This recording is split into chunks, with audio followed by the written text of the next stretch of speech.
wararkaanu ka helayna nawaaxiga magaalada Dhahar ayaa waxay sheegayaan halkaas inay ku dagaalameen ciidamada Somaliland iyo kuwa Puntland.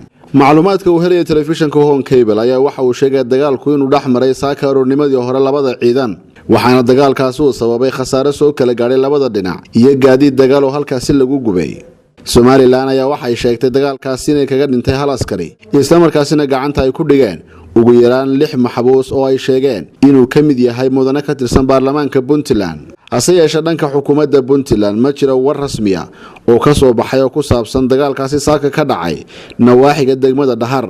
ha yeeshee xidhiidhow telefishinka Home Cable la sameeyay mas'uuliyiinta ammaanka waxa ay sheegeen in waqti kooban gudihii xukuumadda Puntland ay kaga hadli doonto arinta dagaalkaasi. wixii warar ay ka soo kordhana kala soco wararkayga dambe ee telefishinka Home Cable.